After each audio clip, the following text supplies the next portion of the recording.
ও ঠিক আছে, আচ্ছা। আবার এই পেটে সুড়সুড়ি দিলে মাথাটা নিচে নেমে আসে। কি করে হচ্ছে শিখিয়ে দেবো, 50 টাকা এটা। আর কিছুক্ষণের মধ্যেই তিনি এই মঞ্চে আসবেন। 4টে কালার আছে আজকে এই 23তম নবদ্বীপ শ্রী চৈতন্য বইমেলার আপনারা দেখতে পাচ্ছেন যে অ্যাথলেটিক ক্লাব ময়দানে বিভিন্ন স্টলে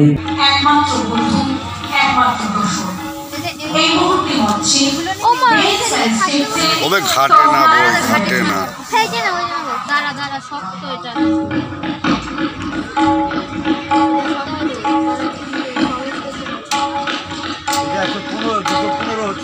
hello friends, hi everyone, welcome back to my channel. কেমন আছো তোমরা সবাই? আশা করি সবাই খুব ভালো আছো, আর আমিও খুব ভালো আছি। তো তোমাদের অনেক ভালোবাসা দিয়ে পূজা ভবন ব্লগের আরও একটি নতুন ব্লগ ভিডিও তোমাদের সাথে শেয়ার করছি। ব্লগ ঠিক বলবো না, কারণ সকাল দিয়ে ভিডিও নয়, একদম সন্ধ্যেবেলা একটু বইমেলায় এসেছিলাম, একটা শিক্ষামূলক ভিডিও বলতে পারো। বই সাথে ম্যাজিক সাথে গান বাজনা আর খাওয়া দাওয়া খেলাধুলো সব কিছু তুমি এখানে পেয়ে যাবে এই ভিডিওটার মধ্যে। তো প্রথমেই চলে গেলাম দেখো টিকিট কাটতে।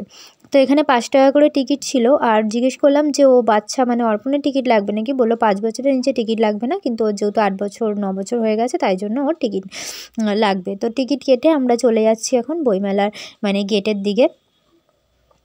মাঠটা খুব বড় মাঠ, দেখতেই পাচ্ছ। বাইরেটাতে এত জায়গা, আবার ভেতরটা মেলার ভেতরটা তো আরও বড় জায়গা, ভীষণ বড় জায়গা নিয়ে কিন্তু মেলাটা বসেছে।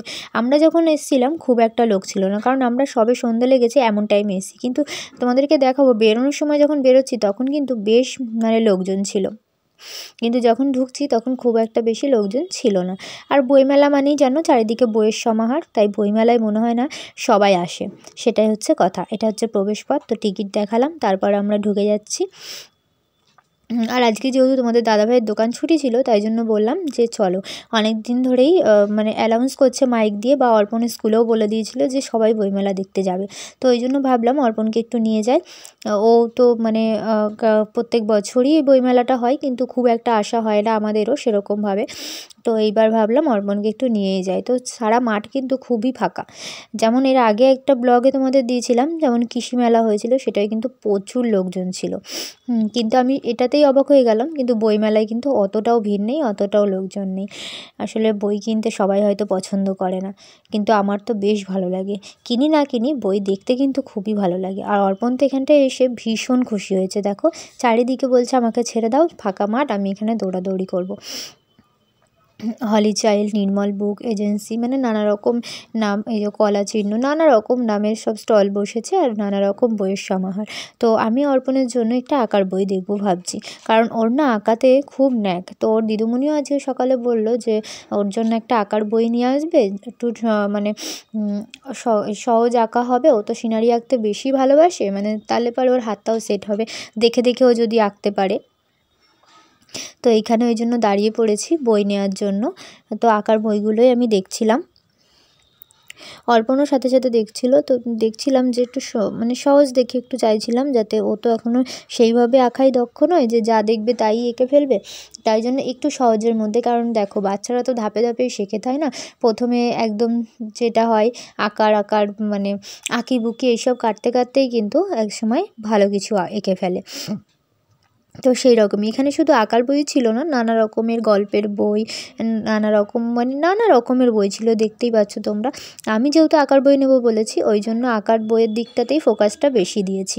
আর এখানে দেখো সব রকমের বই রয়েছে, গানের বই, নানা রকম লেখকের বই রয়েছে, বাচ্চাদের ইংলিশ বই, জিকে বই, মানে জ্ঞানের শরৎচন্দ্র চট্টোপাধ্যায়ের গল্প বই, ছাত্রবন্ধু, ইংলিশের যে রিডার, সব কিছু সব রকম বইয়ের সমাহার রয়েছে। তো আমি এখানে আঁকার বইগুলোই দেখছিলাম যে নেব বলে। আর বইমেলাটায় কিন্তু আমার বেশ ভালো লেগেছে, কারণ সব কিছুই ছিল। প্রথমে তো বইগুলো দেখছিলাম, তো ওই যে তোমাদের দাদাভাইয়ের হাতে যে বইটা দেখছো, ওই বইটাই সিলেক্ট করেছি অর্পণের জন্য নেব বলে। তো ওই জন্য তোমাদের দাদাভাইটার দাম জিজ্ঞেস করলো, খুব বেশি দাম না, মাত্র 65 টাকা নিয়েছে বইটা। আর এখানে নানা রকমের বই রয়েছে দেখছো তোমরা। তো ওই বইটার এখন বিল করছে। তো অর্পণের জন্য ওই ড্রয়িং বইটাই নিলাম, একটু সহজ আছে, স্টেপ 1-এর বই নিলাম। তো বিল করে টাকা দেওয়া হয়ে গেছে। তো টাকা দেওয়া হয়ে যাওয়ার পর আমরা বেরিয়ে আসবো এমন টাইমে একটা খুব সুন্দর জিনিস চোখে পড়লো, তোমাদের দাদাভাই দেখেছে। ছোট্ট গীতা দেখো কি সুন্দর দেখতে, তাই না? তো ওই জন্য ভাবলাম এটা তোমাদের সাথে শেয়ার করাই যাক। আমার তো বেশ ভালো লেগেছে এটা। তো আমি একটু হাতে নিয়ে খুলে দেখলাম। তো যিনি এখানে ছিলেন, এই স্টলে যিনি ছিলেন, তিনি বললেন এটা হচ্ছে একদম ছোট্ট, সব জায়গায় ক্যারি করতে পারবে সাথে করে, পকেটে বলো ব্যাগে বলো, মানে সবসময় তুমি সাথে রাখতে পারবে গীতা, সেরকম একটা। তো আমার কিন্তু এটা বেশ ভালো লেগেছে, আমি কিন্তু শর্টেও তোমাদের সাথে এটা শেয়ার করেছি। খুব সুন্দর একটা জিনিস, তাই না? কি ভালো লাগলো দেখতে। আর পুরো মাঠটা দেখছো, পুরো মাঠটাতে কিন্তু মানে প্রচুর বড় মাঠ, মাঝখানটা এটা ফাঁকা, আর ওই দিকটা দিয়ে দেখছো ফাংশান হচ্ছে, চারিদিকে আলোর ফোকাস দিয়েছে, খুবই সুন্দর লাগছে দেখতে। আর মানে চারিদিকে বইয়ের দোকান, তো বই ঝুলছে, আর এদিকে মাঝখানে ফাংশান হচ্ছে। আর এক এক দিন এক একজন করে মানে গুণী ব্যক্তিরা আসছেন এখানে স্টেজে। আর আমরা যখন গিয়েছিলাম সেদিনকেও কিন্তু কেউ না কেউ এসেছিলো। যাই হোক, আমরা তো তাড়াতাড়ি গিয়েছি, তাড়াতাড়ি চলে এসেছি। আর অনেকক্ষণ বাদে একটা বাদামওয়ালার মানে বাদাম কাকু চোখে পড়লো। মাঠের মাঝখানটায় দেখো যেখানে ফাংশান হচ্ছে, ঠিক তার একটুখানি এগিয়ে এসেই এখানে একটা শ্রী চৈতন্য করেছে, দেখতে পাচ্ছ? এই দেখো কি ভাল লাগছে না এটা দেখতে। আর এইখানটা দিয়ে অর্পণ ঘোরাঘুরি করছে। অর্পণের তো বইটার দিকে ভীষণ মানে ওর এখনই দেখো, দেখে মনে হচ্ছে যেন এখনই ও বইটা নিয়ে নেবে। আর এখানে দেখলাম একটু কানের দুল, তারপরে এখানে দেখো ম্যাজিক দেখাচ্ছে। এই দেখো এখানে এগুলো বিক্রি হচ্ছে, তোমাদের মানে তুমি শিখে নিতে পারবে কোনটা কী রকম, মানে কি করে দেখাতে পারবে, কি করে হবে, সেটা কিন্তু তোমরা এখান দিয়ে শিখে নিতে পারবে। যিনি এগুলো বিক্রি করছেন তিনি শিখিয়ে দেবে ভেতরটায় নিয়ে গিয়ে। কারণ এর আগে একটা বাচ্চা নেবে বলেছিল, তো তখনই দেখলাম যে ওকে ভেতরে নিয়ে গিয়ে শিখিয়ে দেওয়ার কথা বলছে। অর্পণ এখানে খুব বায়না করছিল এগুলো নেবে বলে, কিন্তু কি বলো তো, ও তো কোনো কিছুই রাখে না। আর এইখানটাতেও কিছু খেলনার জিনিস রয়েছে, সেইটার দিকেই অর্পণের চোখ পড়েছে। বলে না বাচ্চাদের মানে যার যেদিকে নজর, বইটা কেনা হয়ে গেছে, এবার একটু খেলনা কিনবে, এরকম একটা ব্যাপার। তো এখানে একটা ব্যাগেরও দোকান রয়েছে, সুন্দর সুন্দর ব্যাগও রয়েছে দেখতে পারলাম। মানে শুধু যে বইমেলা বলে বই রয়েছে সেটা কিন্তু নয়, নানা রকমের জিনিস রয়েছে। বই তো রয়েছেই, বইয়ের ভাগটাই বেশি, তার সাথে কিন্তু হ্যান্ডমেড অনেক কিছু রয়েছে। এত সুন্দর একটা বইমেলাকে আরও সুন্দর করে তুলতে এখানে রয়েছে কিন্তু একটা ফুলের দোকান। আমরা সবাই জানি, আমরা সবাই ফুল পাগল। ফুল হচ্ছে আমাদের কাছে একটা ভালোবাসার জিনিস। আর এই ফুলের দোকানটায় দাঁড়াবো না সেটা কী করে হয় বলো? আর এখানে এত সুন্দর সুন্দর কালারের ফুল ছিল, এগুলো হচ্ছে আর্টিফিশিয়াল ফ্লাওয়ার্স। এগুলোকে ড্রাই ওয়াশ করা যায়, মানে সার্ফ বা শ্যাম্পুর জল করে চুবিয়ে দিলেই নাকি এগুলো পরিষ্কার হয়ে যায়। তো আমার তো দেখে এখানেই চোখ আটকে গেছে। ওই স্টিকগুলো দেখছো, ওগুলো হচ্ছে 15 টাকা করে, একদমই দাম কম। আর এগুলো হচ্ছে 30 টাকা করে। তো এখানে হলুদ, লাল, পার্পেল আর হচ্ছে পিঙ্ক, এই 4টে কালার ছিল, মানে ইয়েলো, রেড, পার্পেল, পিঙ্ক, এই 4টে কালার ছিল। তো আমি ভাবছি কোনটা নেবো, ভীষণ কনফিউজ হয়ে গেছি। ইয়েলো কালারটা অবশ্য আমার ঘরে ছিল, তো দেখি কোনটা নেওয়া যায়। মেলার একদম শেষের দিকে রয়েছে নানা রকমের খাবারের দোকান। তো চলো সেগুলো একটু তোমাদের সাথে শেয়ার করে ফেলি। মানে সব কিছুই কিন্তু রয়েছে।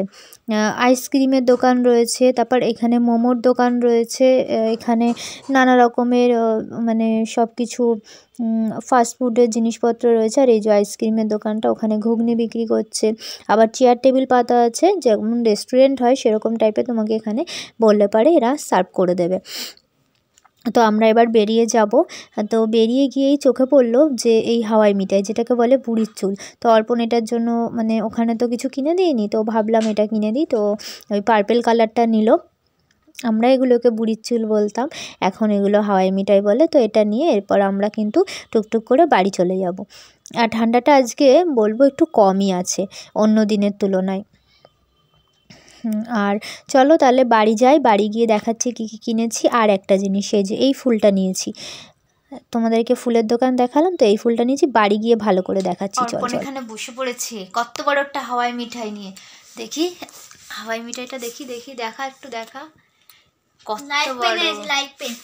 লাইট পেন এনেছে আবার। এই দেখো আসার সময় একটা দোকানে দাঁড়ালাম, ওই ওর স্কুলের কিছু অ্যাক্টিভিটি দিয়ে করতে দেখালাম, দিয়ে সেখান থেকে পেনটা এনেছে। দেখো আলো জ্বলে। আর কি হয় লেখে সেই ম্যাজিক পেন, এই দেখো এটা দিয়ে লিখতে হবে, দিয়ে আলো জ্বালালেই দেখা যাবে, নয়তো দেখা যাবে না। চুলটা খুলে গেছে গাড়ির ইয়েতে। ম্যাজিকগুলো দেখাচ্ছিল। আরও আগে চলে আসতাম, ওই দোকানটায় দাঁড়ালাম, ওর আর্ট পেপার আনলাম, আর একটা নিয়ে এসেছি। এটাকে কাগজে করে খুব সুন্দর করে যেমন ফুলের বুকে করে ওরকম করে মুড়িয়ে দিয়েছিল, কিন্তু খুলে গেছে, দুঃখের বিষয়। তো কেমন হয়েছে তোমরা এটা কিন্তু কমেন্ট করে জানাবে। এগুলো হচ্ছে আর্টিফিশিয়াল ফ্লাওয়ার্স যেটাকে বলে, মানে এটা বললো যে সার্ফের জল করে চুবিয়ে দিলে কিন্তু ধুয়ে দেওয়া যাবে, মানে যখন ময়লা হয়ে যাবে তখন। তো আমার ওই যে হচ্ছে গিয়ে দেখতে পাচ্ছ ফ্রিজের মাথায় একটা ফ্লাওয়ার ভাস রয়েছে, একটা ফুলদানি রয়েছে, তো ওটার মধ্যেই ভাবছি এটাকে বসাবো। আর এ তো খেয়েই যাচ্ছে। গোটাটা তুই খেতে পারবি? দেখো দেখো বন্ধুরা, দেখো একটু কাণ্ডটা দেখো। আস্তে খা, তোরটা কেউ খাবে না, আস্তে খা। তো টাটা সবাইকে। আজকের ভিডিওটা কেমন লাগলো অবশ্যই কমেন্ট করবে, ভালো লাগলে লাইক শেয়ার করবে, আর যারা যারা নতুন আছো তারা কিন্তু চ্যানেলটাকে সাবস্ক্রাইব করে দিও। আর যারা আমার ফেসবুক পেজ মানে পূজা লাইফস্টাইল ব্লগ দিয়ে দেখো তারা অবশ্যই পেজটাকে ফলো করতে ভুলো না, কারণ ওখানেও আমি যখনই সময় পাই তখনই ডেলি ব্লগ দিতে থাকি। আর কি বলবো, হ্যাঁ আবার নেক্সট এরকম ভিডিও পাবে, সেটা হচ্ছে পরের দিন ঠিক টাইমে পেয়ে যাবে। তো ততক্ষণ সবাই খুব ভালো থেকো, সুস্থ থেকো, সাবধানে থেকো, ফুলের মতো করে ভালো থেকো। টাটা টাটা করে দাও, টাটা করে দাও, টাটা। কি ভালো লাগছে।